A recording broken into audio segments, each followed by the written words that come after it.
140টি নয় বরং মাত্র 15 থেকে 20টি কর্মসূচির মাধ্যমে নিশ্চিত করা সম্ভব সামাজিক নিরাপত্তা। এখাতে যত বেশি কর্মসূচি থাকবে তত বেশি সময় অপচয় বাড়বে দুর্নীতির পরিমাণ। মঙ্গলবার সিপিডি আয়োজিত সামাজিক বৈষম্য ও দারিদ্র্য দূরীকরণ শীর্ষক আলোচনায় এমন মত উঠে আসে।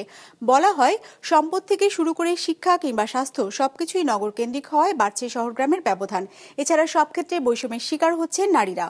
250টিরও বেশি ডিজাইন অপশন নিয়ে ওয়ালটন স্মার্ট ফ্রিজ, বোঝে আপনার প্রয়োজন।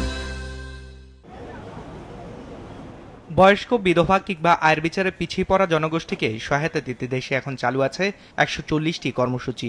যদিও এর মধ্যে যুক্ত আছে সরকারি কর্মকর্তা কর্মচারীদের পেনশন, কৃষিতে ভর্তুকি, বিনামূল্যে পাঠ্য বই বিতরণ সহ বিভিন্ন কর্মসূচি। তথ্য বলছে 2024-25 অর্থবছরে সামাজিক সুরক্ষা খাতে বরাদ্দ ছিল জিডিপির 2.5% আর বাজেটের 17%।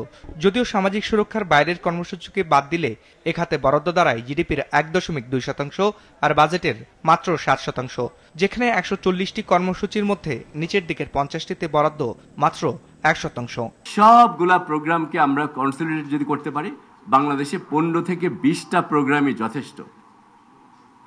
এবং এটা হলে তখন আমরা ওই 15 থেকে 20টা প্রোগ্রামে যথেষ্ট পরিমাণে সাপোর্ট দিতে পারবো, আমরা প্রোগ্রামগুলোকে ভালো করে অপারেট করতে পারবো। যত বেশি প্রোগ্রামস, তত বেশি মিনিস্ট্রি অফিসিয়ালসদের দৌড়াদৌড়ি, তত বেশি দুর্নীতি দৌরাত্ম, তত বেশি হচ্ছে এটা ল্যাক অফ অ্যাকাউন্টেবিলিটি। এই প্রসেস আমাদেরকে বন্ধ করতে হবে। অনুষ্ঠানে জানানো হয়, বর্তমানে রাষ্ট্রের বয়োজ্যেষ্ট ব্যক্তিদের মাসিক ভাতা দেওয়া হচ্ছে 600 টাকা, বিধবা নারীদের ক্ষেত্রে এ হার 550 টাকা। এছাড়া অন্যান্য ভাতার পরিমাণও কম বেশি 500 থেকে 1000 টাকার মধ্যে। তবে বর্তমান মূল্যস্ফীতির হার বিবেচনায় নিয়ে ভাতার পরিমাণ না বাড়ানোর কারণে এর প্রকৃত মূল্য কমে যাচ্ছে বলে মত আলোচকদের। বলা হয়, সামাজিক সুরক্ষা পাবার যোগ্য নয় এমন 62% পরিবার কোনো না কোনোভাবে এই সুযোগ পাচ্ছে। বিপরীতে যোগ্যতা থাকার পরও এই সুবিধা পাচ্ছেন না প্রায় 54% পরিবার। আমাদের অনেক স্কিম আছে, যত লোককে দেওয়ার কথা তাদেরকে দিতে পারছে যোগ্য লোক, অযোগ্য কথা ভুলে যান। তাহলে কি হচ্ছে, আমরা যদি যোগ্য লোককেও যে সুবিধা দিতে না পারি এবং ওই সুবিধা কেউ পাচ্ছে আর অনেক একই টাইপের লোক পাচ্ছে না, তাহলে তো আমরা সামাজিক নিরাপত্তা খাতের মধ্যে তো একটি সামাজিক ইনজাস্টিস তৈরি করে ফেললাম। সিপিডির আলোচনায় বলা হয়, সামাজিক সুরক্ষা খাতের ব্যবস্থাপনা সঠিকভাবে না করতে পারায় দেশে বাড়ছে সামাজিক ও অর্থনৈতিক বৈষম্য। জানানো হয়, মাত্র 10% মানুষের কাছে বর্তমানে কক্ষিগত আছে প্রায় 60% সম্পদ, আর প্রায় 5% সম্পদ আছে 50% মানুষের কাছে। সময়ের সাথে সাথে আয় বৈষম্য বাড়ছে। মাত্র 10% মানুষের হাতে 50%-60% মতো অর্থ জমা হচ্ছে, আর উল্টা দিকে প্রায় 50% মানুষের হাতে 5%-এরও কম সম্পদ আছে।